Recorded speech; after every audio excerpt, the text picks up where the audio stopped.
Hello guys, what's going on, welcome back with another vlog. जैसा कि आपको पता है लॉकडाउन है और अभी हम लॉकडाउन के चलते घर से बाहर नहीं जा सकते हैं, तो हम आज अपनी शादी की एल्बम देख रहे थे।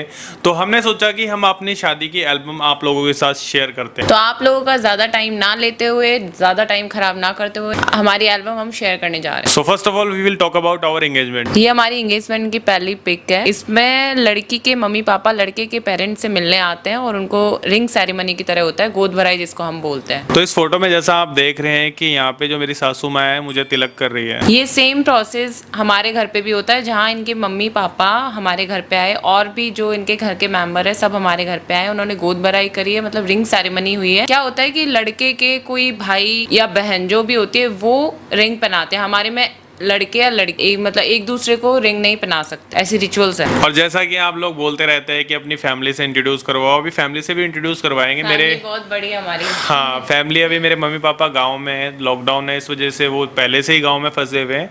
तो अभी देखते हैं, अगर एक्सटेंड होगा तो नहीं आएंगे, नहीं तो 3 तारीख के बाद मैं आपसे उनको ज़रूर मिलवाने वाला हूँ। तो यहाँ पे स्क्रीन पे आपको एक फ़ोटो दिखाई दे रही होगी, ये भी गोद भराई की ही फ़ोटो है जिसे हम रिंग सेरेमनी बोलते हैं। तो इसमें मेरे पापा दिख रहे हैं जो वाइट शर्ट में, जिन्होंने गले के पास हाथ लगा रखा है, ये मेरे फादर हैं। अभी आगे वीडियो में मैं आपको और भी अपनी मम्मी की सबकी फ़ोटो शेयर करने वाला हूँ। उसके बाद आपको स्क्रीन पे एक और फोटो दिखाई दे रही होगी, ये है हल्दी वाली जो रस्म होती है। ये गाँव का ही प्रोग्राम है, तो गाँव में तो आपको पता है कैसे होती है, नॉर्मल होता है सब कुछ। तो यहाँ पे आप देख लो, ये जो भाभी अभी होती हैं और सारी हल्दी वगैरह लगा रही हैं। ये सेम प्रोसेस हमारे घर में भी हो रहा था, जिस टाइम इनको हल्दी लग रही थी और मेरी भाभी और ये सब मुझे हल्दी लगा रही थी, वो भी छत के ऊपर बैठ के। अब शादी से पहले जो लगन का प्रोग्राम होता है, जो हिंदू कल्चर के अंदर हमारे लगन का प्रोग्राम होता है, स्टार्टिंग में सबसे पहले लगन ऐसा प्रोग्राम है जिसमें लड़की वाले का पूरा परिवार लड़के वालों के घर आता है। लड़के को तिलक करने, लड़के के मम्मी पापा को जो मिलनी कहते हैं हमारे लैंग्वेज में, जो पैसों की मिलनी होती है, वो पैसे एक दूसरे को देते हैं, तिलक करते हैं, सम्मान करते हैं, वो चीज़ लगन होती है। तो इसमें मेरे पेरेंट्स आए थे इनके घर पे, जहाँ पे मेरे पेरेंट्स का स्वागत करने के लिए सब मतलब इनके फूफा जी वगैरह, मम्मी वगैरह, बुआ जी वगैरह सब खड़े हुए हैं इस वाले पिक में। और इस फोटो में मेरे पापा और इनके पापा दोनों, और मेरा भाई भी है। इस पिक में मेरे पापा और इनके पापा आपस में मिलते हुए देखो। और ये एक फैमिली फोटो। हाँ, इसके अंदर मैं हूँ, मेरा भाई है आर्यन, और मेरी बुआ का लड़का है, और मेरे पापा बीच में, और मेरी कजन सिस्टर है। जैसा कि मैंने बताया था कि लड़की वालों की तरफ से आते हैं, तो वो सोनम के जो भाई हैं, मेरे साले साहब है, उन्होंने मेरा तिलक कराया। इस फोटो के अंदर अगर आप देख रहे होंगे तो मैं आप देख सकते हैं लड़की का जो भाई है वो लड़के को तिलक करता है। आप बोल रहे थे अपने पापा से मिलवाओ, पापा से मिलवाओ, अभी तो आप फोटो में देख लो, रियल में भी मैं मिलवाऊंगा। बहुत अच्छी अच्छी कहानियां सुनाते हैं मेरे पापा। और यहाँ पे आप फोटो में देख रहे होंगे मेरे पापा का स्टाफ है। मेरे पापा एक गवर्नमेंट टीचर हैं दिल्ली स्कूल के अंदर, और मेरे पापा है और उनका स्टाफ है साथ में। लगन के नेक्स्ट डे जो भात का प्रोग्राम होता है, जो शाम को होता है, सभी फैमिलीज में ही होता ही है नॉर्मली। तो इसमें तेल चढ़ता है और फोटोज वगैरह आप देख रहे हैं। इसमें मेरे जो फैमिली है वो तेल चढ़ा रही है कुछ ऐसे ऐसे ऐसे करके, और लाल सा कपड़ा रहता है, वो फिर जाना होता है फैमिली के यहाँ, खाना खा के फिर वापस आना होती है। ये सारी रस्में हैं। फिर नेक्स्ट डे आता है मेहंदी का दिन, जो मेहंदी लगती है नेक्स्ट डे, जो लेडी संगीत होता है जिसको बोलते हैं नॉर्मली, हम मेहंदी भी लगती है उस दिन। तो मैं बहुत ही गंदी लग रही थी उस दिन। अच्छी लग रही है वैसे ऐसे ही लगते हैं यार नॉर्मल लड़कियां यार क्या मेहंदी लगाते हैं, मतलब 5 मिनट में तो सारी लेडीज के मेहंदी लगा दी वहाँ पे। और यहाँ मैं और मेरी फ्रेंड्स सारी डांस करते हुए, बहुत मजा आ रहा था लेडी संगीत के दिन। और अभी आपको स्क्रीन पे एक फोटो और नजर आ रही होगी, इसमें मेरी मम्मी और मैं जैसे कि माला वाला पहनाते हैं गाँव में। पैसे हो रहे हैं गले में। हाँ, तो पैसे, काफी सारी माला मैंने उतार भी दी थी क्योंकि बहुत सारी हो गई थी, और गाँव से ही शादी करी थी। बाकी का प्रोग्राम बाद में हमने दिल्ली आके करा था। अपनी फैमिली के बड़े बेटे हैं, इसलिए एक शादी गांव से होनी थी। तो बेसिकली मैं राजस्थान से बिलोंग करता हूँ, तो पहली शादी राजस्थान से करना इसलिए जरूरी था क्योंकि सारी फैमिलीज वगैरह सब कुछ, अब पता है आपको, परिवार में अगर पहली शादी नहीं करते तो लोग गांव में काफी बातें बनाते हैं, रिश्तेदार वगैरह काफी गुस्सा हो जाते हैं। वैसे तो मैं आपको बहुत थोड़ी थोड़ी फोटोज दिखा रहा हूँ। अभी मेरे लैपटॉप दूसरा वाला घर पे पड़ा है और उसके अंदर कुछ प्रॉब्लम हो रखी है, इसलिए जितनी फोटोज मेरे फोन में बहुत कम फोटो है, इसलिए आपको कम फोटो दिखा पा रहा हूँ। फ़ोटोज़ तो बहुत सारी और बहुत अच्छी अच्छी फ़ोटोज़ है, लेकिन जितनी भी हैं मैं आपके साथ शेयर कर रहा हूँ। तो यहाँ पे अभी आपको स्क्रीन पे एक फ़ोटो दिख रही होगी, यहाँ पे मेरे कज़न वगैरह हैं और जो गुड़चड़ी का प्रोग्राम होता है जब बारात पहुँचने वाली होती है गार्डन में, उससे पहले की ये फ़ोटो है। बारात आने से करीब 3 घंटे पहले मैं पार्लर गई थी रेडी होने के लिए, और काफ़ी अच्छा मतलब मेरा जो मेकअप हुआ था वो बहुत सही किया था। मतलब मैं एक्सपेक्ट नहीं करी थी इतना अच्छा मेकअप। और सबसे फनी बात आपको मैं बताऊं, ये अपना मेकअप करवा रही थी, इसके मेकअप तो पता नहीं 25-30 हज़ार में हुआ, और मेरा मेकअप पता है कितने रुपए में हुआ? सस्ते वाले नाई के पास दाढ़ी बनवाई क्योंकि शॉप ही नहीं मिल रही थी, लेट वैसे हो रहे थे, 20 रुपए नाई को दिए। और उसके बाद मैंने बोला भाई थोड़ा चेहरा तो चमका दे यार, तो उसने बोला भाई फेयर एंड लवली पड़ी है मेरे पास। मैंने उसको बोला कोई बात नहीं भाई तू यही लगा दे। उसके बाद एक दो चीज जो थी मैं भूल चुका था, जैसे कि जो वरमाला होती है वो लेना मैं भूल गया। फैमिली इतनी बिजी हो जाती है ना उस टाइम पे, शादी के टाइम पे किसी को भी होश नहीं रहता कि हम क्या कर रहे हैं, ये लेना है वो लेना है। कुछ ऐसी चीज़ थी जो बेचारे इनको खुद से करनी पड़ी थी, कोई भी नहीं था। पर ठीक है, किसी को बोलो तो वो कुछ और बोलता है, वो कुछ और बोलता है, मतलब चले जा रहा था जो चल रहा था। मतलब बारात वेट कर रही है वहां पे, हमारा दूल्हा पहुंचा नहीं है और मेरी गाड़ी सज रही है, क्योंकि गाड़ी भी सजवाना भूल गया था मैं। लास्ट टाइम पे एंड मोमेंट पे जाके गाड़ी सजवाई और वरमाला खरीदी, और एक दो छोटी छोटी चीजें थी जो मिस हो गई थी वो भी मैंने उसी टाइम खरीदी। मतलब मेरे साथ ये हो रहा था, बारात आने से 3 घंटे पहले मैं पार्लर गई थी, और 1-1.5 घंटे पहले मैं रेडी होके बैठ गई थी। मैं आ भी गई थी गार्डन में, मेरे पापा वगैरह सब बाहर खड़े थे बोल रहे थे वेट कर लो, ठीक है वेट करो। अपना पार्किंग में जाके मैं, मेरी फ्रेंड्स थी 4, मैं उनके साथ जाके अपना सही घूम रही थी अपने गाड़ी में। हम लोग ही राउंड चक्कर लगा रहे थे। ऐसे बोलते हैं ना बारात को नहीं देखते, मैं कहा यार नीलम चलते हैं अपन वापस से ना बारात को देख के आते हैं, पर ऐसे बोलते हैं बारात देखना अच्छा नहीं होता। मैंने अपनी आंखें बंद कर ली और मेरी सारी फ्रेंडों ने अपनी मेरी बारात देखी थी पहले से ही। तो भाई लोगों, दूल्हे की एक दिन की पावर तो होती है, एक दिन का राजा होता है। वो मूवी है ना, एक दिन का मिनिस्टर बनता है, तो एक दिन का राजा तो आदमी भी बनता है जब उसकी शादी होती है। मैंने अकेले ने 1000 लोगों को वेट करवा दिया, सोच रहे हो कितनी बड़ी बात है। मेरे पेरेंट्स ने बहुत गुस्सा कर रहे थे कि बारात टाइम पे नहीं आ रही है। सब लोग मतलब ऐसा होता है ना, खाना वाना खा के आधे लोग तो ऐसे थे खाना खा के जा चुके थे, फिर भी इनकी बारात नहीं पहुंची थी। मैं वेट कर रही थी, दुल्हन पहले आ गई थी। उसके बाद आपको स्क्रीन पे फोटोज नजर आ रही होंगी। यहाँ पे ये वो टाइम है जब बारात अंदर एंटर होती है। अभी मेरे पास बहुत कम फोटोज है, इसलिए मेरे पास जो फोटोज है मैं आपको दिखा रहा हूँ। तो यहाँ पे मैं जैसे अंदर एंटर कर रहा हूँ, और अंदर एंटर करने के बाद मेरे यार दोस्तों ने बहुत डांस किया, बहुत मस्ती करी।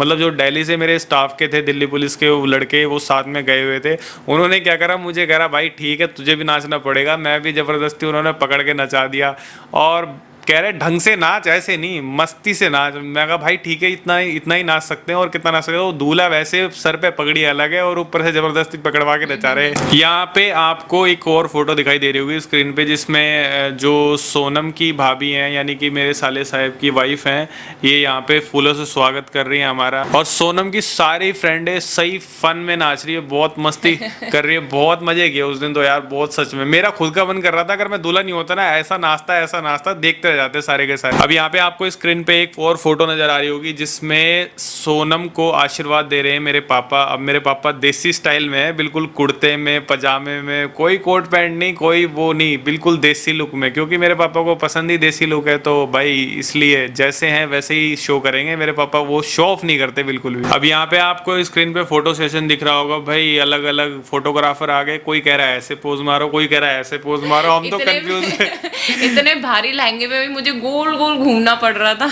वही तो दिमाग खराब हो रहा था, पता नहीं वो कौन कौन से पोज मरवा रहे थे भाई, समझ ही नहीं आ रहा था। कह रहा ये पोज मारो, वो पोज मारो। हैवी लहंगा उसमें यार, पोज देना, अरे बहुत परेशान हो जाते हैं। इतने पोज दिलवा दिए, इतने पोज दिलवा दिए। मैं कहा भाई बस कर यार, अब खत्म कर। कह रहा अरे सर, कह रहा सर नहीं, कह रहा हम 100 फोटोज लेते हैं ना, उसमें से हम 10 ही सेलेक्ट करते हैं। हाँ। मैं कहा भाई भूख लग रही है, सुबह से कुछ खाया नहीं, एक तो सुबह से वैसे ही भूखा और कुछ खाया नहीं, ऊपर से फोटो सेशन हो रहा है। उसके बाद आपको स्क्रीन पे एक और फोटो नजर आ रही होगी, ये है खाने की फोटो। और पता उस दिन क्या हुआ, जैसे ही हम खाना खाने के लिए बैठे ना, जैसे ही हमने थोड़ा सा खाना खाया होगा, बारिश स्टार्ट हो गई। ले मतलब भूख इतनी तेज लग रही थी और खाना सामने रखा, एक टुकड़ा निवाला खाया और बारिश तेज हो गई।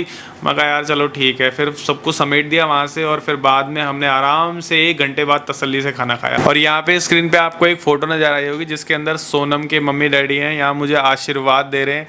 मेरे साथ उस दिन एक बहुत अच्छी चीज हुई थी, जो भी आ रहा था ना 500 रुपए से कम नहीं दे रहा था, सारे 500 रुपए दे रहे थे। नहीं यार 2000 भी देते। मतलब मोस्टली तो ज्यादातर 500 दे रहे थे। सोनम के मम्मी पापा ने तो 2-2 हजार दिए थे, मेरे मम्मी पापा ने भी। तो उस दिन इतना मजा आ रहा था, मैं कहा यार पैसों की बारिश हो रही है। मैं कहा शादी तो, अगर मैं तो सोच रहा था शादी रोज होनी चाहिए, रोज पैसे आएंगे, इतने सारे पैसे हो गए मेरे पास, पैसे ही पैसे। और यहाँ पे जो दुल्हन को गोदी में उठाने वाली जो रस्म होती है कि दुल्हन को उठा लेता दुल्हन का भाई, तो सोनम के भाई ने उसको उठा लिया काफी ऊपर, लेकिन आपका भाई भी तेज था, माला तो डालनी थी तो मैंने डाल दी एकदम फटाफट से। और यहाँ पे आपको ग्रुप की फोटोज भी दिख रही होगी स्क्रीन पे, क्योंकि दिल्ली से बहुत सारे जो मेरे फ्रेंड्स थे, जो मेरा छोटा भाई आर्यन उसके फ्रेंड्स थे, और जो उसकी फ्रेंड्स हैं शिवानी, दिव्यांशी, अंकुल, वैभव, ये जो हमारे काफ़ी क्लोज फ्रेंड्स हैं सारे ही, मतलब विक्की भी, और सारे ही मतलब शादी में पहुंचे थे और 3-4-5 दिन तक रहे थे और काफ़ी अच्छा उन्होंने फन किया, बहुत मज़े आए, बहुत ज़्यादा। अब आधी बारात तो लौट गई थी, खा पी के सब विदा हो लिए। इसके बाद जब दूल्हा आता है घर में, एंटर करता है, तब तोरण मारते हैं। ये तो आप जानते होंगे यार नॉर्मली जो, तो ये उस टाइम की पिक है, तब ये तोरण मार रहे थे घर पे और मेरी भाभी इनको पैसे दे रही थी। मेरे पापा इनको घड़ी बना रहे थे, कुछ दे रहे थे, कोई तिलक कर रहा था, मेरी मम्मी तिलक कर रही थी। और जो सीख होती है ना, सीख मतलब कोई रस्म होती है ऐसे, सीख मतलब दोनों हाथों के नीचे से सीख मारते हैं। यार एक फनी चीज और हुई थी शादी के अंदर। शादी के अंदर जो विदाई होती है ना, जब बारात को विदा करते हैं, सबको 100-100 रुपए विदाई में देते हैं। 1000 लोगों की बारात थी और कम से कम सबको 100-100 रुपए से विदा करना। तो लोग बाग पता है क्या करने लगे, कुछ लोग आए थे जो क्या कर रहे हैं कि वापस डबल बार जा रहे हैं, क्योंकि वो तो बाउंसर खड़े कर रखे थे। इसलिए बात क्या थी कि हल्दी का तिलक लगाया था, तो हल्दी का तिलक मिट जाता है। हल्दी का तिलक मिटा के वापस आ रहे हैं और 100 रुपए लेने। अब उसके बाद जो आगे मैं आपको यहाँ पे पिक शेयर करने वाला हूँ, वो मेरे फेरों की पिक्स है। यानी कि जब हमारी खाना पीना हो गया, स्टेज हो गया, उसके बाद हम घर पे आ गए थे। और घर पे एक तो हमारा पंडित नहीं मिला भाई साहब, पंडित जो हमें लेकर आना था वो हम साथ में लेकर नहीं आए। और इन्होंने इस चक्कर में पंडित नहीं करा कि हम लेकर आएंगे, ये इस उम्मीद में रह गए। अब रात के बज गए 1 या 2 का, कितना? हाँ 1 बज रहा था शायद, 1 या 2 का टाइम हो गया और भाई पंडित नहीं है। अब किसी पंडित को बुलाया फोन करके, बड़ी मुश्किल से वो आया और 3 बजे जाके आया। उसके बाद कैसे तैसे करके पंडित को अरेंज करा, और पंडित जो आया ना बिल्कुल कपिल शर्मा जैसी शक्ल का और बिल्कुल फनी, मतलब लग भी वैसा ही रहा था और उतनी मस्ती कर रहा है, इतने मजे दिला रहा ना भाई साहब। यूं नहीं पता चला कि इतना परेशान हो रहे थे कि कब हमारी शादी हो गई, कब हमारे फेरे हो गए, और इतना मजा आया, बहुत मजा आया। मेरे फेरों पे मुझे जितनी नींद आ रही थी ना, मैं कह नहीं सकती। आज तक इतनी नींद नहीं आई मेरे को, मैं ऐसे झपकी ले रही थी लिटरली। मेरे को भी बहुत नींद आ रही थी। मैं तो कम से कम 1 दिन पहले भी नहीं सोया था और उस दिन भी नहीं सोया। सबसे अच्छी बात ये थी कि जो हमारा पंडित था ना, इतना सही था ना, उसने इतना हंसाया ना हमारे को, पूरी रात निकाल दी, पता ही नहीं चला सुबह हो गई। उसके बाद में यहाँ पे आपको स्क्रीन पे कुछ फोटोज दिखाई दे रही होंगी, जिसके अंदर सोनम के मम्मी डैडी हैं और कुछ रिलेटिव्स हैं जो कि कन्यादान कर रहे हैं, क्योंकि जब फेरे वगैरह हो जाते हैं उसके बाद में कन्यादान वाला, शादी का मेन पर्पज होता है कन्यादान, उसके बिना शादी अधूरी होती है। और यहाँ पे आपको स्क्रीन पे एक फोटो दिखाई दे रही होगी जिसमें मैं, मेरे पापा और मेरे पापा के एक बेस्ट फ्रेंड है, बहुत फनी है अंकल जो है हमारे, बहुत इन्होंने हमारे साथ एंजॉय करा।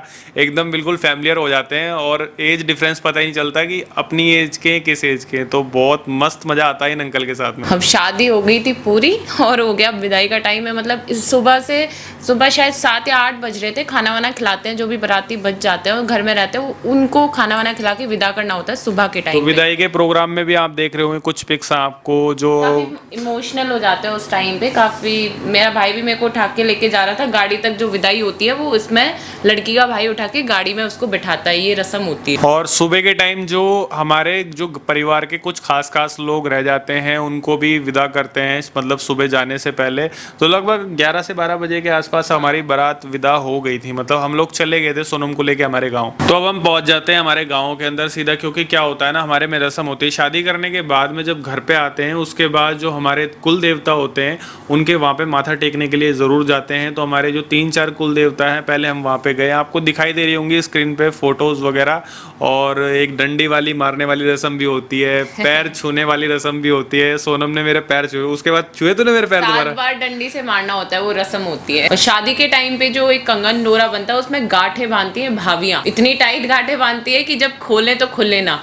मतलब मैंने खोलने की इतनी कोशिश करी, मेरे से नहीं खुली। इन्होंने एक हाथ से खोलनी होती है बेसिकली, ठीक है। इन्होंने मेरी सारी गांठें खोल दी, क्योंकि मेरे यहाँ जो परिवार ने बांधी थी ना, वो बहुत ही ढीली बांधी थी। और उसके बाद एक जो फेमस गेम है जो शादी फिल्मों में आपने देखा होगा काफी सारा, जो कढ़ाई के उछाल अंदर के डालते हैं और उसमें ढूंढना होता है कि जो पहले निकालेगा वही फिर हाँ, एक कढ़ाई होती है, उसमें हल्दी का पानी होता है और घास वास डाल देते हैं उसमें, और उसमें सिक्के डाल देते हैं, और लड़की के दोनों हाथ होते हैं, लड़के का एक हाथ होता है। लेकिन आपका भाई पता है इस गेम में लगातार 4 बार जीता। मैं 2 बार जीती थी बस। और उसके बाद मेरी मम्मी बोलने लगी यार बेचारी रो रही है, इसको जीत जा रहे थे 1-2 बार। मतलब ये अच्छा। होता है जो जितनी ज्यादा बार जीतता है वो अपनी पत्नी के ऊपर हमेशा जिंदगी भर हैवी रहता है। क्यों सही कह रहा हूँ ना मैं? तो मैं हैवी हूँ।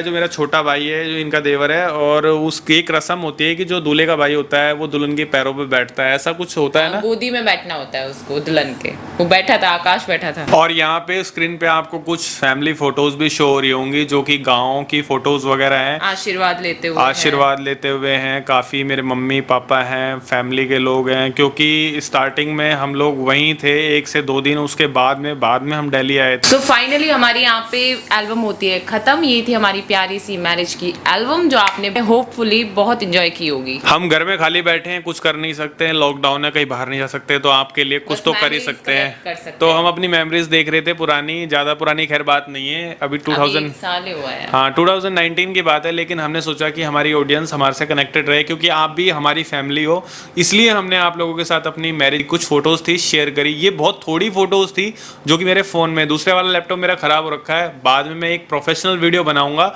उसके अंदर आपको ओवरऑल सारी चीजें देखने को मिलेगी। तो पिछली वीडियो में जिन लोगों ने क्वेश्चंस किए थे, आज की वीडियो में हम उनका नाम अनाउंस नहीं करेंगे, नेक्स्ट वीडियो में उनका नाम जो कि नेक्स्ट वीडियो हमारी कल आएगी, नेक्स्ट वीडियो के अंदर हम उनका नाम अनाउंस जरूर करेंगे।